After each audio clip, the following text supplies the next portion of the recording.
Marcos 14. Dali a 2 dias era a Páscoa e a festa dos pães asmos. E os principais sacerdotes e os escribas procuravam como o prenderiam à traição e o matariam. Pois diziam: não durante a festa, para que não haja tumulto entre o povo. Estando ele em Betânia, reclinado à mesa em casa de Simão o leproso, veio uma mulher trazendo um vaso de alabastro com um preciosíssimo perfume de nardo puro. E quebrando o alabastro, derramou o bálsamo sobre a cabeça de Jesus. Indignaram-se alguns entre si e diziam: para que este desperdício de bálsamo? Porque este perfume poderia ser vendido por mais de 300 denários e dar-se aos pobres. E murmuravam contra ela. Mas Jesus disse: deixai-a. Por que a molestais? Ela praticou boa ação para comigo. Porque os pobres sempre os tendes convosco, e quando quiserdes, podeis fazer-lhes bem, mas a mim nem sempre me tendes. Ela fez o que pôde, antecipou-se a ungir-me para a sepultura. Em verdade vos digo, onde for pregado em todo o mundo o evangelho, será também contado o que ela fez para a memória sua. E Judas Iscariotes, um dos 12, foi ter com os principais sacerdotes para lhes entregar Jesus.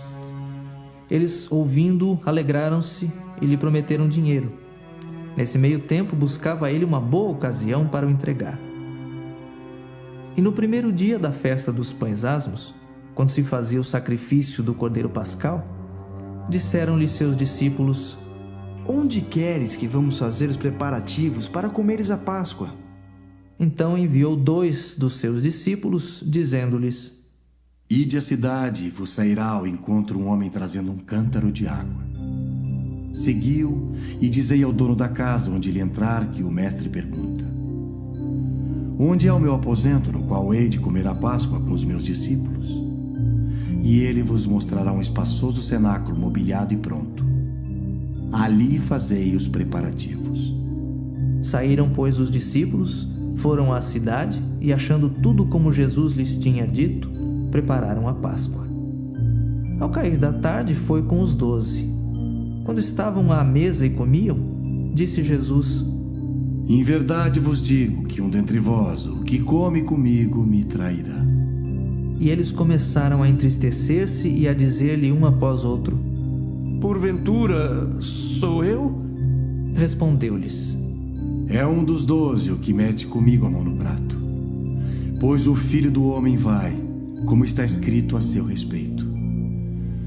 Mas ai daquele por intermédio de quem o Filho do Homem está sendo traído. Melhor lhe fora não haver nascido.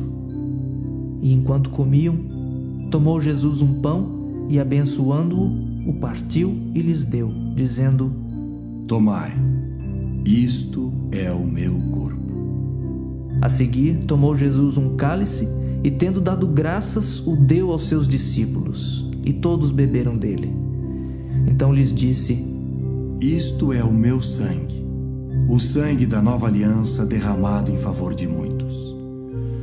Em verdade vos digo que jamais beberei do fruto da videira, até aquele dia em que eu hei de beber novo no reino de Deus. Tendo cantado um hino, saíram para o Monte das Oliveiras.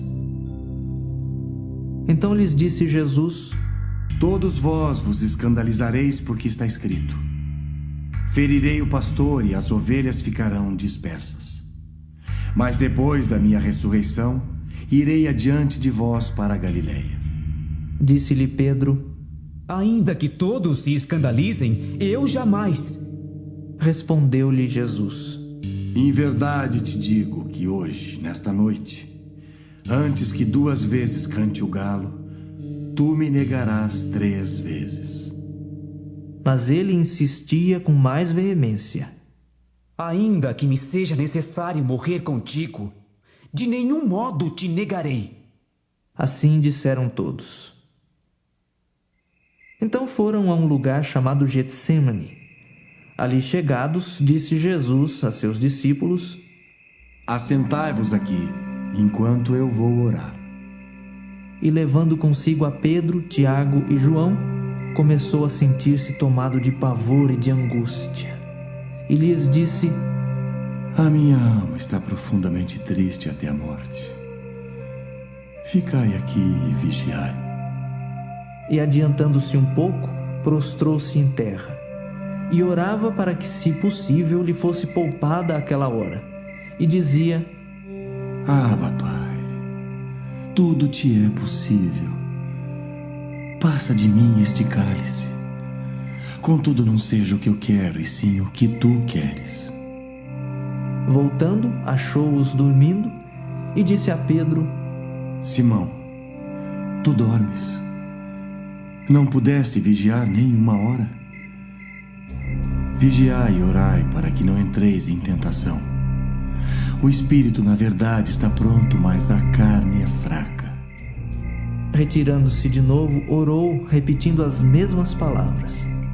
Voltando, achou-os outra vez dormindo, porque os seus olhos estavam pesados e não sabiam o que lhe responder. E veio pela terceira vez e disse-lhes: Ainda dormis e repousais? Basta. Chegou a hora. O Filho do Homem está sendo entregue nas mãos dos pecadores. Levantai-vos, vamos. Eis que o traidor se aproxima. E logo, falava ele ainda, quando chegou Judas, um dos 12, e com ele, vinda da parte dos principais sacerdotes, escribas e anciãos, uma turba com espadas e porretes. Ora, o traidor tinha-lhes dado esta senha: Aquele a quem eu beijar é esse, prendei-o e levai-o com segurança. E logo que chegou, aproximando-se, disse-lhe: Mestre. E o beijou. Então lhe deitaram as mãos e o prenderam. Nisto, um dos circunstantes, sacando da espada, feriu o servo do sumo sacerdote e cortou-lhe a orelha. Disse-lhes Jesus: Saístes com espadas e porretes para prender-me como a um salteador. Todos os dias eu estava convosco no templo ensinando e não me prendestes. Contudo, é para que se cumpram as Escrituras. Então, deixando-o, todos fugiram. Seguia-o um jovem, coberto unicamente com um lençol, e lançaram-lhe a mão. Mas ele, largando o lençol, fugiu desnudo. E levaram Jesus ao sumo sacerdote, e reuniram-se todos os principais sacerdotes, os anciãos e os escribas. Pedro seguira-o de longe até o interior do pátio do sumo sacerdote e estava sentado entre os serventuários, aquentando-se ao fogo. E os principais sacerdotes e todo o sinédrio procuravam algum testemunho contra Jesus para o condenar à morte e não achavam. Pois muitos testemunhavam falsamente contra Jesus, mas os depoimentos não eram coerentes.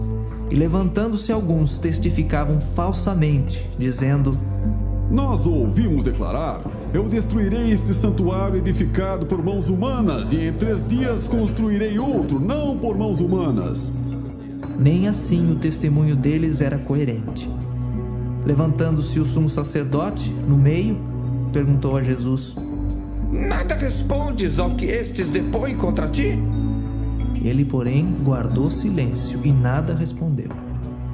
Tornou a interrogá-lo o sumo sacerdote e lhe disse: És tu o Cristo, o Filho do Deus bendito? Jesus respondeu: Eu sou. E vereis o Filho do Homem assentado à direita do Todo-Poderoso e vindo com as nuvens do céu. Então o sumo sacerdote rasgou as suas vestes e disse: Que mais necessidade temos de testemunhas? Ouvistes a blasfêmia? Que vos parece? E todos o julgaram réu de morte. Puseram-se alguns a cuspir nele, a cobrir-lhe o rosto, a dar-lhe murros e a dizer-lhe: Profetiza! E os guardas o tomaram a bofetadas.